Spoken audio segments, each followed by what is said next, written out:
urban agriculture as a way to fight social exclusion. The urban agricultural program emerged during the crisis of 2001. At the time, it gave us exceptional conditions we could never have dreamed of. It was a moment of explosion. That's why we say that crises constitute opportunities for structures, which are generally rigid. It causes them to move so that breaches open up, giving new impetus to causes that society needs.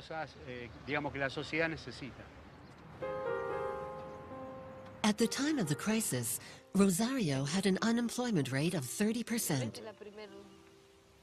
Ida and her husband Damien lived in poverty and despair before becoming the pillars of an urban agriculture program. Let's see the photo when they drove you out. When was that again? Here.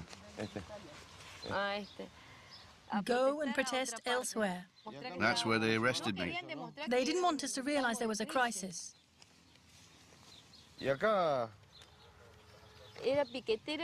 She was a piquetera. Then Ida Pinto became a company head and worked together with her whole family.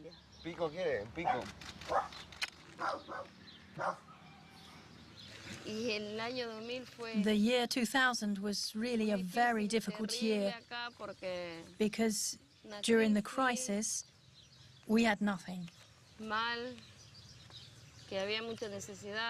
People would leave their communities to clear out supermarkets.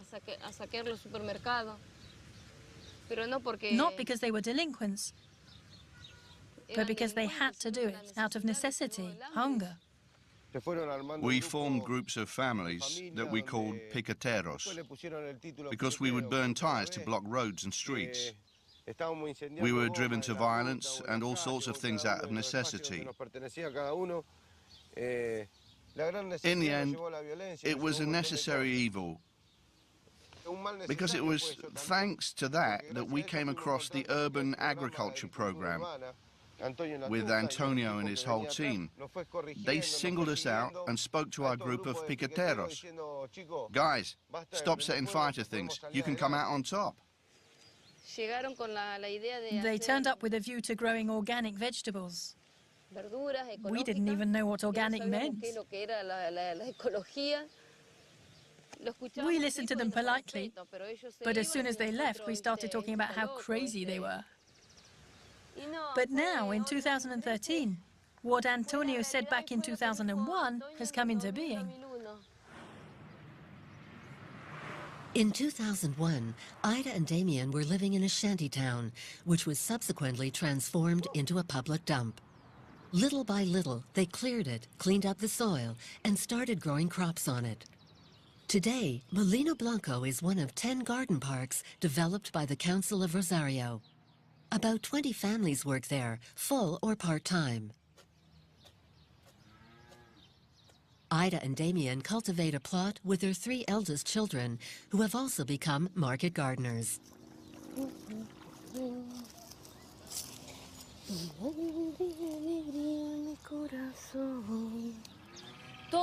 Everything you can see here, us families have produced, like the trees, for example. It's wonderful to wake up in the morning in summer, have a drink of mate, and listen to the birds singing in the city. If only it could be like that all over the world. Because it really is very healthy, very ecological. We don't use poison, and we're not harming anybody. Everything is natural. And I think that here, we have a basis for changing the world. That's what I feel, as a market gardener, as a mother, as a woman, and as a woman of our global world. Production of the gardens is entirely the domain of the local authority. It supplies the trucks for transporting the vegetables to the 7 weekly markets and stands. This social and solidarity economy scheme is coupled with a pronounced desire to limit greenhouse gas emissions and to fight the effects of global warming. For about 20 years now, Rosario, like Toronto, has suffered extensive flooding, which has caused major human and material damage. By increasing areas of cultivation around the city, urban agriculture is absorbing the excess water. Today, Rosario has become a Latin American reference for sustainable development. Cities have to decide what they want to be, and Rosario decided it wanted to be a sustainable and united city with a very strong social economy and a responsible one in the face of global warming. If we don't tell society that what they do on a daily basis will affect future generations, our children and grandchildren, if we do not implement policies that, of course, generate debate, but which enable a change of social paradigm, then we won't be able to gather support. What would happen if we allow climate change to proceed unchecked is that the world economy would definitely be altered drastically.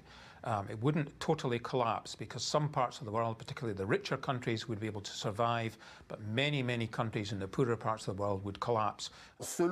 According to the most serious studies that exist, according to those of the GIEC, the rich countries must reduce their greenhouse gases by 4% per year by 2050 in order for us to remain under a global temperature rise of 2 degrees. If, in addition, we add to this vital imperative that of growth, it's as though we put our foot down on the accelerator of emissions at the very time we should be braking strongly because growth accelerates ecological pressure. To me, the main problems are that we are not willing to think long-term. We need a long-term view to balance those long-term priorities against the short-term priorities.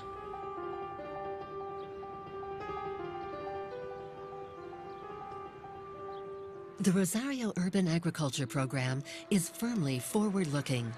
It numbers 25 employees who supply the seeds and provide technical assistance to the entire city's market gardeners. Like in Toronto, they've all understood that a change in economic paradigm is the concern of all, and that it involves controlling food production. Seeds are the first link in the food chain. Seeds are a very strong symbol of transformation, because from a seed, a new plant grows. And the symbol of a new plant is also the symbol of an approaching society. We're convinced the work we do is very important, and we hope to be able to change this society. We're trying to form a social fabric to move forward and build a more just, more resilient society. What does resilient mean? A society that is ready to tackle, for example, global warming, violence, and everything else ahead of us. We are humbly working towards that, to be prepared everywhere we go.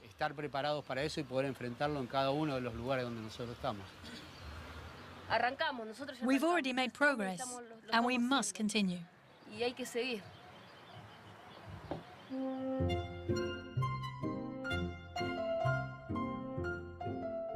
Il nous manque un point de croissance pour résoudre nos problèmes. Il nous manque un point de croissance pour que l'avenir redevienne une promesse. That economic growth is the solution, not the problem. Economic growth depends on material resources. Material resources on a finite planet are limited. And so at some point, the party has to stop. At some point, the material bonanza is going to be over. If you just look at the world, at the economy as a subsystem of a larger ecological system, then it's pretty obvious that the subsystem cannot grow beyond the boundaries of the total systems. Look at the population of livestock, the population of houses, cars, boats, all of these things put a weight on the environment.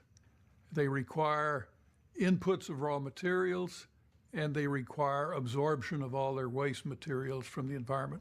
So it's quite clear that at some point this growth has to cease. The more important thing, really, it seems to me, is to start building for change, start building the institutions of a post-growth society.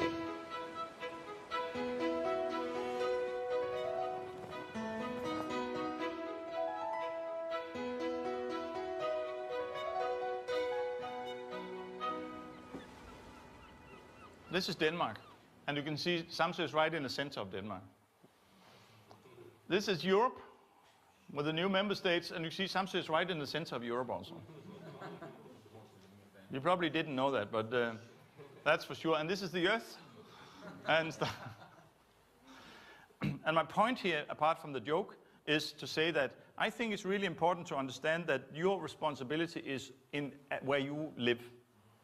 In 1997, we won the competition to be the Danish energy island.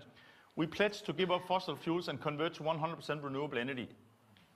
We were successful, and it's a good thing that the project worked, that we proved that it was possible to make this change. So what is the problem? It is, of course, quite difficult to predict the future. But I think there's no doubt that oil and fossil fuel will be more expensive in the future because we are more people that needs to share the same resources. This is the lifestyle of the Americans or the Western world. So you can see this is a big car, and this is a big house, and this is all the trips and travels, and this is all the meat we eat, and all the things that kind of all together makes us big consumers, heavy consumers. So to bring the donkey back on the ground again, this is maybe one of the exercises that you're doing here. How can we change this in a way so we'll get more self-supplied economy in the system we're working at now? Because this requires more oil all the time. So if every person on Earth achieved the same material standard as Europeans enjoy today, we need 3 planets. If everyone achieved North American material standards, then just to support the present population, we'd need 4 planet Earths. Ecological overshoot has been around for several decades now. You know, the phenomenon of growth, economic growth, is really very recent. It's only about 150 or 200 years old where we've had a sustained period of growth. And actually most of it has happened since the Second World War. And in sometime in the late 1960s to late 1970s, in that range, for the first time, we reached a state of overshoot where the total demand by the human system, by the human enterprise, exceeded the sustainable capacity of Earth to provide our needs and to assimilate the wastes produced by that consumption. You know the phrase, think global and act local. I think that we should change that to think and act local. We need more local heroes. Local heroes has always been needed. Local leaders and people who will take on the responsibility to collect the people and organize structures and be the inspiration of the changes. Like in Toronto and Rosario, the 4,000 inhabitants of the small island of Samsø have their local heroes. The first of them is Jorgen, who farms 200 hectares of land and breeds about 100 heifers. The second is Merete, a chartered accountant who works in a home for youngsters in difficulty. Merete and Jorgen were the pillars of the transition that led to Samsø's energy self-sufficiency. Today, the island even exports electricity towards the continent, and its inhabitants emit 13 times fewer greenhouse gases than the average Dane. They do it via a combination of renewable energies, of which Jorgen has become an expert. All the roofs of his farm are covered in solar panels, which are linked to the national electricity grid. A dual meter constantly measures his level of production and consumption. In addition, Jorgen borrowed €1,200,000 to buy a 1-megawatt wind turbine. Thanks to a preferential price per kilowatt fixed by the public authorities, he was able to reimburse his loan in the space of 6 years. And today, he readily admits it was a bargain. It produces 2.5 million kilowatts a year, and we get 5 centimes of a euro per kilowatt. Well, that makes 115,000 euros a year. Overheads are about 40 to 50,000 euros. That means that the wind turbine is bringing you more money than the cows. Yeah. Yes. Yes. Yeah. Thanks to the financial incentives encouraged by the government, Jorgen and his wife Lisbeth have had a low-energy house built. It has solar panels, a heat pump, and maximum insulation. And the couple have now become experts in energy savings and reducing global warming. With the forecast rise